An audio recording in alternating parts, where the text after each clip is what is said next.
नमस्कार, मैं हूं सौरभ चंद्र केसरी और अपने यूट्यूब चैनल में आपका स्वागत करता हूं। एक बार फिर से गणित का अगला टॉपिक लेकर के आया हूं, एलसीएम एंड एचसीएफ। आज हम लोग थियरी पार्ट पढ़ेंगे और जिनको एलसीएम और एचसीएफ आता है निश्चित रूप से इस वीडियो के लास्ट में जाएं और जो होमवर्क दिया हूं उसको हल करें। वीडियो के स्किप कर सकते हैं, ये बिल्कुल बिगनर के लिए है। इसके बाद जो वीडियो आएगा उसमें पूरा एलसीएम एचसीएफ का प्रश्न रहेगा, आप उसको हल कीजिएगा और काफ़ी मज़ा आएगा। तो शुरुआत करते हैं। एलसीएम और एचसीएफ पढ़ने से पहले हम लोग पढ़ते हैं मल्टीपल क्या है और फैक्टर क्या है। हालांकि जब नंबर सिस्टम पढ़ा रहा था तो इन दोनों ही शब्दों से मैंने आपको रूबरू करवा दिया था। आखिर दोबारा मैं फिर इसको क्यों कर रहा हूँ, क्योंकि एलसीएम का मतलब होता है लीस्ट कॉमन फैक्टर या lowest common factor, common multiple factor बोल दिया हूँ तो sorry. L C M, L से लिस्ट, सी से कॉमन, एम से मल्टीपल, इसलिए मल्टीपल को पढ़ाना पड़ रहा है। और एच सी एफ का मतलब होता है हाईएस्ट कॉमन फैक्टर, इसलिए फैक्टर को भी पढ़ाना पड़ रहा है। ठीक है, तो पहले तो सीखते हैं कि ये मल्टीपल क्या है और साथ ही साथ फैक्टर क्या है। ठीक है, तो देखिए मल्टीपल क्या होता है, ये अनंत तक जाता है। मैंने बताया था कि बस पहाड़ा अगर आता है तो वही मल्टीपल है। किसी भी नंबर को ले लेते हैं, चलिए हम 2 को ले लेते हैं तो 2 का मल्टीपल क्या होगा, 2 एकम 2, 2 दूना के 4, 2 तियाँ 6, 2 चौके 8, 2 पंजे 10, मतलब 5 मल्टीपल मैंने लिखा, इसका 10 तक हो गया। समझ में आया। अब ये क्या है, 2 के सभी मल्टीपल हैं, गुणज हैं।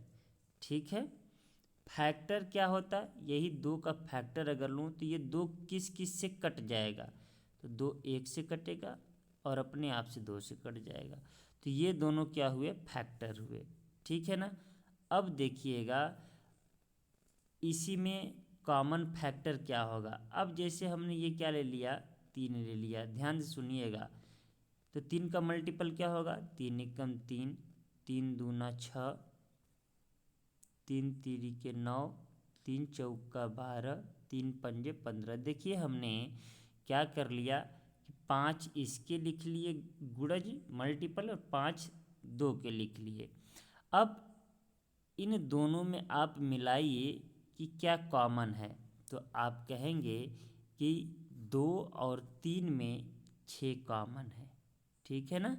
तो ये जो कॉमन है ये क्या है, कॉमन मल्टीपल हो गया। अब कहा जाएगा कि लिस्ट कैसे है, तो सबसे छोटा कॉमन कौन सा है, तो 6 ही है, इसके अलावा तो कुछ बन नहीं रहा है ना। तो अगर हम करते चले जाएं तो ये देखिए एक समय ऐसा आएगा कि इसमें 2 नवा 18 हो जाएगा और इसमें भी 3 छक्का 18 आएगा, आएगा ना पहाड़े में। तो ये दोनों भी आपस में कॉमन है। अगर हम 2 का पहाड़ा 10 बार लिख दें, मतलब 3 का पहाड़ा भी 10 बार लिखें, 10 10 मल्टीपल लिखें, तो आपको 6 भी कॉमन के रूप में दिख जाएंगे और 18 भी कॉमन के रूप में दिख जाएंगे 10 में ही। तो हमें जवाब क्या देना होगा, तो इन दोनों में लिस्ट क्या है, छोटा क्या है, लोवेस्ट क्या है, तो आप बताएंगे 18 और 6 में छोटा 6 है, इसलिए इन दोनों का जो लसा होगा क्या होगा, 6 होगा। ठीक है, अभी देखिए जब प्रश्न से कराऊंगा तो समझ में आएगा। पहले सीखिए कि मैंने क्या कहा, गुणज क्या होता है, मल्टीपल क्या होता है, वो आप सीख गए हैं। कॉमन क्या होता है, इन 2 6 से भी आप सीख चुके हैं। लिस्ट क्या होता है, इन दोनों का तुलना हमने किया। लोवेस्ट क्या है, तो आप इससे भी आप परिचित हो चुके हैं। अब ठीक उसी प्रकार मैं फैक्टर की अगर बात करूं तो देखिए 2 का मैंने ले चुका है, अब 6 का लेकर देखना। 6 किससे कटता है, आप बताएंगे 1 से कटता है, 2 से कटता है, 3 से कटता है और 6 से कटता है। अब आप बताइए इन दोनों में कॉमन क्या है, तो 2 आपस में कॉमन है, तो ये क्या हो गया, कॉमन फैक्टर हो गया। अब इनसे बड़ा कुछ कॉमन है क्या, आप कहेंगे कि ये एक भी तो सर कॉमन है, ठीक है, वेरी गुड। लेकिन अब बताइए एक बड़ा है कि 2, तो आप कहेंगे 2, 2 हाईएस्ट है, इसलिए 2 हो जाएगा इसका HCF, ठीक है ना। अब यहाँ पर आप देख सकते हैं कि एक भी कॉमन है, 2 भी कॉमन है, लेकिन हमने 2 को लिया, क्यों, क्योंकि 2 1 से बड़ा है। यहाँ पर 6 कॉमन था, 18 भी कॉमन था, लेकिन हमने किसको लिया, 6 को लिया, क्योंकि L से लोवेस्ट या लिस्ट होता है, ठीक है ना।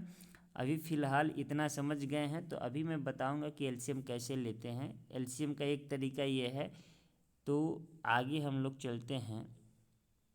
देखिए हमने लिखा है ना लिस्ट कॉमन मल्टीपल, ठीक है ना, लघुत्तम समापवर्तक, इसी को हम लोग क्या बोलते हैं, लस, ठीक है ना, या लसप, और इसको बोलते हैं मस, ठीक।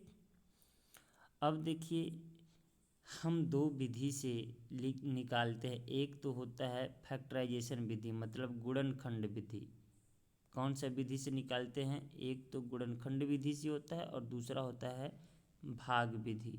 ये दोनों ही विधि लस और मस निकालने में सहायक होती हैं, ठीक है।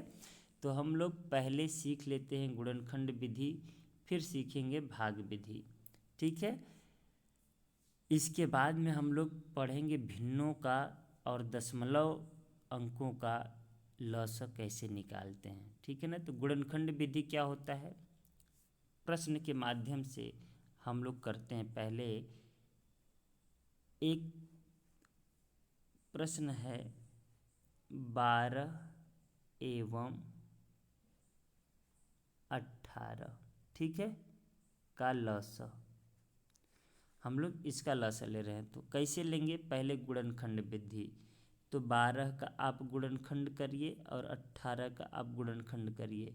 अब देखिएगा कभी भी इस तरीके से मत सोचिएगा कि हम मल्टीपल निकालें कि ना निकालें, ठीक है ना।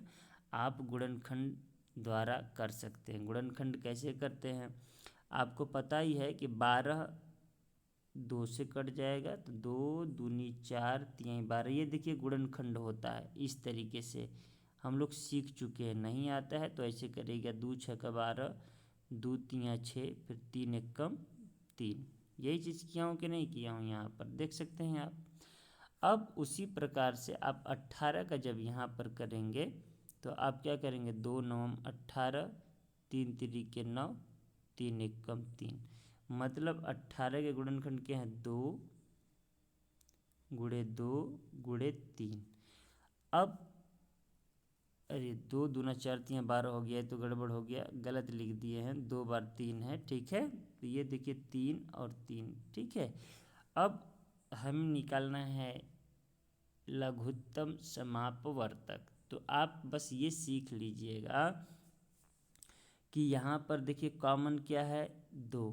अभी मैं मल्टीपल से नहीं पढ़ा रहा हूँ, अभी मल्टीपल बताऊँगी, गुणनखंड विधि बता रहा हूँ। यहाँ पर 2 कॉमन है तो यहाँ लिख रहा हूँ, ठीक है। यहाँ पर 3 कॉमन है, मैंने इसको भी लिख लिया। अब यहाँ पर देखिए 2 अकेला है, 3 अकेला है ना, तो इसको भी आप लिख सकते हैं, लिखेंगे।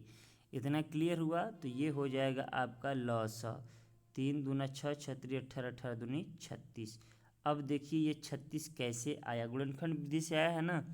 अभी आपको हौच पौच लग रहा है, लगने दीजिए, 36 आया है ना। अभी मैं सिखा रहा हूँ, देखिएगा 18 और 12 का, ठीक है ना।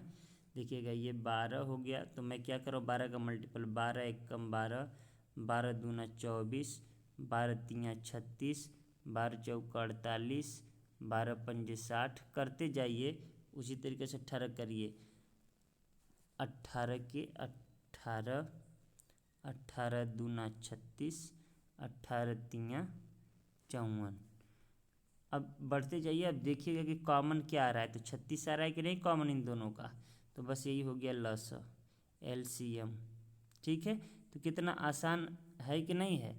आप कहेंगे कि सर हमें आसान तो ये वाला लग रहा है, आसान आपको गुणनखंड वाला भी लगेगा, मैं बता रहा हूँ कैसे लगेगा।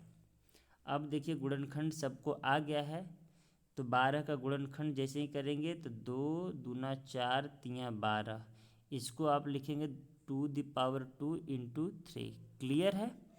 स्पीड कैसे बढ़ाना है आप इसी तरीके से करेंगे, 2 तियाँ 6 तिरी 18।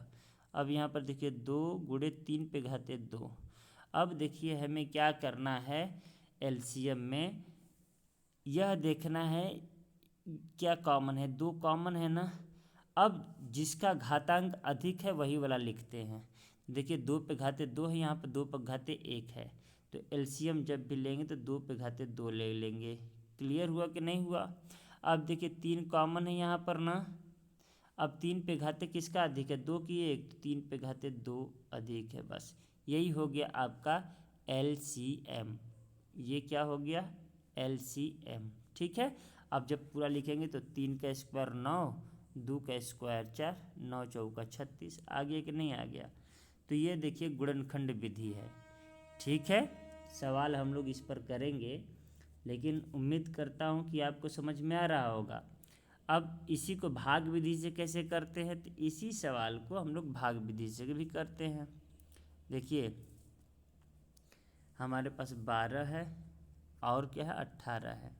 12 और 18। अब इसको हम लोग ऐसे है करते हैं, काटते हैं, 2 से काटते हैं तो 2 छक्का 12, 2 नवम 18। अभाज्य संख्या से ही काटते हैं, ठीक है ना, क्योंकि अभाज्य गुणनखंड ही चाहिए। 2 से, 3 से, 5 से, 7 से, 11 से, 13 से, 17 से, 19 से, 23 से, इस तरीके से। फिर 2 से कट रहा है तो ले जाएंगे 2 तियाँ 6। क्या 2 से 9 कटता है? नहीं कटता है तो चुपचाप उतार देंगे। अब 3 से काटते हैं, 3 एकम 3, 3 तिरिके 9। फिर 3 से काटेंगे, एक तो ज्यों करते हैं उतार देंगे, 3 एकम 3, तब तक काटते जाएंगे जब तक कि एक ना आ जाए। यही तरीका है। अब जो आ गया है आपके पास 2 गुणे 2 गुणे 3 गुणे 3, यही क्या है आपका, तो यही है लसा। ये क्या है आपका, लसा है। जब गुणा करेंगे तो कितना आ जाएगा, 36। तो एलसीएम यहाँ पर भी कितना आया, 36। तो हम लोग सीख चुके हैं गुणनखंड विधि द्वारा, गुणज विधि द्वारा और भाग विधि द्वारा। उम्मीद करता हूँ लौसा तो आपको समझ में आ गया होगा निकालना। अब भिन्नों का लसा कैसे निकालें वो सीखने के बाद मसा सीखेंगे हम लोग। तो भिन्न का लसा कैसे निकालेंगे, जैसे हमारे पास कुछ संख्याएं हैं, 2/5, ठीक है ना, 4/9, 3/7, ठीक है, का लसा। अब बताइएगा इसका लसा कैसे निकालें। तो आपको याद रखना है, जब भी हमें भिन्नों का लसा पूछे, ठीक है ना, चाहे मौसा पूछे, तो पहले लसा की बात करते हैं। तो हमें भिन्न के अंश से ही मतलब होता है, इस ऊपर वाले भाग से। इस ऊपर का ही लसा लेना है, मतलब हमें क्या लेना है, अंश। अंशों का लसा क्या लेना है आपको, अंशों का लसा। ये बात ध्यान रखिएगा आप। और जो छूट गया है क्या है, हर बचा है ना, नीचे को हर बोलते हैं, हर का मौसा, ठीक है ना। तो भिन्नों में लसा मौसा दोनों लेना पड़ता है, ठीक है। तो अब आप ऊपर का लसा लेंगे तो लसा क्या होगा, 2 4 3 का, तो 2 4 और 3 का लसा क्या होगा, तो आप ऐसे कर लेंगे, 2 एकम 2, 2 दूना के 4, 3 नहीं कटेगा तो उतार लेते हैं, 2 से 2 एकम 2, 3 उतर गया। अब 3 से काट लेंगे, सब एक एक आ गया, तो 3 दूना 6, 6 दूना 12, ऊपर क्या लिख देंगे 12। अब मौसा जब लेंगे तो क्या 5 9 और 7 का कुछ मौसा होगा, बिल्कुल नहीं होगा, एक होगा। तो यही हो गया आंसर। अब बटे में एक लिखें या ना लिखें, अभी मौसा सिखाऊंगा तो फिर ये आपको अपने आप आ जाएगा। उम्मीद करता हूँ ये भी आपको समझ में आया होगा। अब बात करते हैं मौसा का। तो मौसा कैसे निकालते हैं हम लोग, कोई भी संख्या ले लेते हैं, जैसे हमने ले लिया एक संख्या 8, ठीक है ना, एवं एक संख्या ले लिया हमने 12। अब इसका क्या निकालना है, तो आप कहेंगे कि मौसा निकालना है। तो मौसा का क्या तरीका है, हमने कहा कि फैक्टर करना होगा। फैक्टर का मतलब क्या है, एक तो मैंने ये क्या कि किससे किससे कटेगा, एक से कट जाएगा, 2 से कट जाएगा, 4 से कट जाएगा और स्वयं 8 से कट जाएगा। 12 किससे कटेगा? तो आप बताएंगे 1 से कट जाएगा, 2 से कट जाएगा, 4 से कट जाएगा, 6 से कट जाएगा, स्वयं 12 से कट जाएगा। अब इन दोनों में कॉमन क्या है? तो आप कहेंगे सर कॉमन 1 भी है, कॉमन 2 भी है, कॉमन 4 भी है। ये देखिए कॉमन है ना, तो हमें मौसम तो एक ही बोलना होता है ना। तो आप बताइए इन सब में हाईएस्ट कौन सा है? इन तीनों में सबसे बड़ा क्या है? तो आप कहेंगे 4 सबसे बड़ा है। तो यहाँ पर मौसम भी क्या हो जाएगा? तो कहेंगे 4। ये तो देखिए फैक्टर विधि द्वारा हो गया, ठीक है ना। अब गुणनखंड विधि से सीखेंगे, फिर भाग विधि से सीखेंगे। देखिए इतना स्थाई बता रहा हूँ तो मुझे लगता है जो एकदम बिगिनर है ना उसको भी समझ में आ जाएगा। फिर कल डायरेक्ट सवाल पर आएंगे हम लोग, और सवाल अच्छे अच्छे लाएंगे और प्रीवियस ईयर के प्रश्न लाएंगे। एसएससी सीजीएल सीएचएसएल इस लेवल का हम लोग प्रश्न करेंगे, ठीक है ना। अब देखिए जैसे इसी प्रश्न को मैं लेता हूँ 8 और 12 का ही, 8 और 12 का ही गुणनखंड विधि से। तो 2 दूना 4 दूना 8, गुणनखंड तो आता ही होगा। अब 2 दूना 4 तिया 12। अब देखिए जब मसल लेंगे हम, तो मसल लेंगे तो मेरे भाई ये ध्यान दीजिएगा आप कि जो सब में कॉमन हो, तो 2 कॉमन है ले लिए, फिर गुणते यहाँ भी 2 है, यहाँ भी 2 है। अब यहाँ पर 2 है लेकिन अब 2 बचा है क्या? तो इस 2 को नहीं लेंगे, ठीक है। यहाँ पर 3 है, बचा है क्या? नहीं लेंगे। इसका मतलब यही हमारा क्या होगा? मौसा। तो 2 दूना के 4। ये देखिए कौन सी विधि है? तो हम लोग कहेंगे ये गुणनखंड विधि है। कौन सी विधि है? गुणनखंड। अब देखिए कैसे करें, तो इसी को आप लिख लीजिएगा। 8 को क्या लिख सकते हैं मेरे भाई? तो आप कहेंगे सर 2 पे घाते 3 लिख सकता हूँ, ठीक है ना। अब 12 को क्या लिख सकते हैं?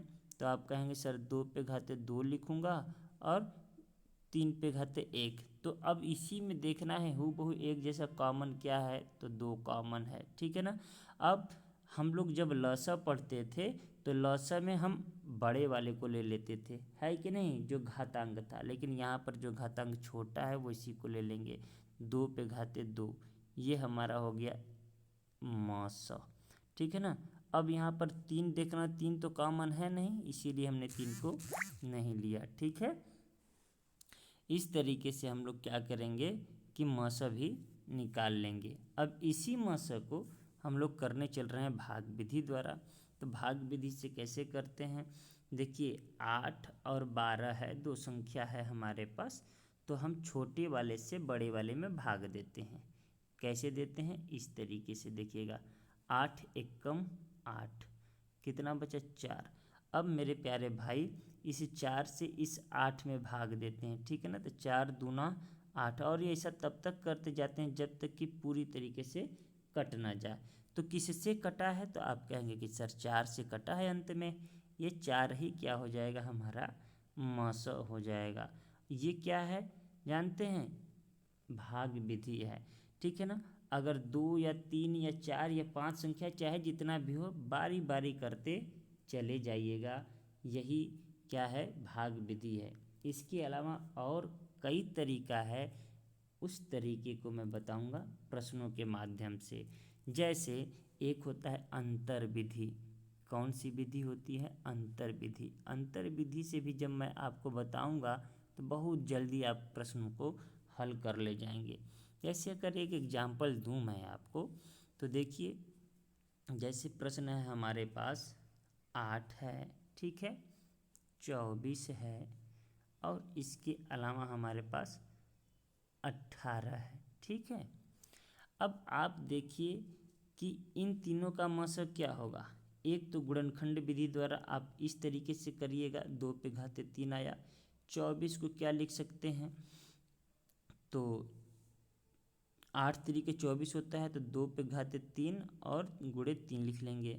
18 को क्या लिखेंगे? 9 दूना 18 होता है, तो 2 गुणे 3 पे घाते 3।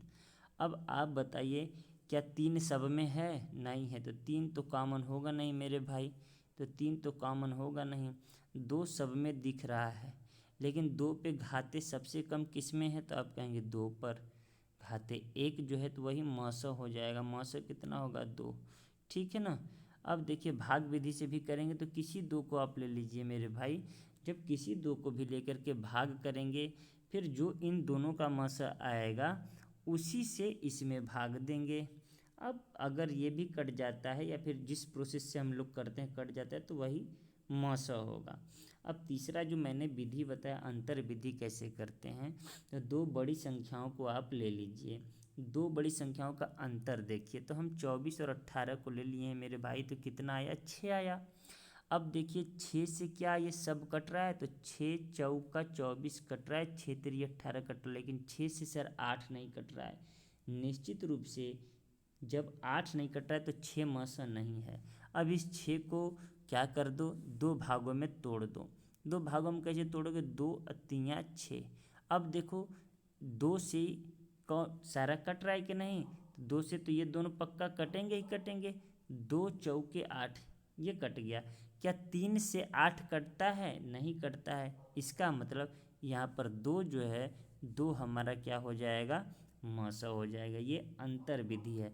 याद रहे जब मैं ऐसा सवाल कराऊंगा ना तो बिल्कुल आपको मज़ा आ जाएगा अंतर विधि वाला। अभी नहीं समझ में आ रहा है तो सवाल में पक्का समझ में आ जाएगा, लेकिन गुणनखंड विधि और भाग विधि तो पक्का समझ में आया होगा, ठीक है। अब देखिए हम लोग क्या करते हैं कि हम लोग भिन्नों का मौसा निकालते हैं। तो भिन्नों का मौसा क्या है मेरे भाई, देखिए 3/5 हमने लिख दिया, और 4 4 क्या कुछ ऐसा लेते हैं कि आपको आ जाए। अब यहाँ पर 6/7 ले लिया। अब यहाँ पर हमने ले लिया 12/4, ठीक है ना। इस तरीके से हमने क्या ले लिया, एक संख्या ले लिया और कह रहा है कि मौसा ज्ञात कीजिए। तो हमने क्या बताया, जब भिन्न की बात आती है तो हमें सदैव किससे मतलब है, अंश से मतलब है। और अंश में क्या है, 3 है, 6 है, 12 है। तो इन अंशों का ही मौसा लेंगे। जैसे अंशों का हम लोगों ने क्या लिया था, लौसा लिया था, तो अंशों का मौसा। अब देखिए जो हर बच रहा है, तो जब मौसा ले लिए तो हर का क्या लेंगे, यहाँ पर लौसा लेंगे। हर का, हरों का लौसा। आपको ये बात याद रखनी है। अगर आप लौसा निकाल रहे हैं तो ऊपर वाले का लौसा, नीचे का मौसा। जब मौसा निकाल रहे हैं तो ऊपर वाले का मौसा, ऊपर वाला ही हमारा सही होना चाहिए। तो देखिए इन तीनों का जब हम मौसा लेंगे, किसका किसका, 3 का, 6 का, 12 का, तो क्या आएगा, तो आप कहेंगे इन तीनों का मौसा सर 3 ही आएगा।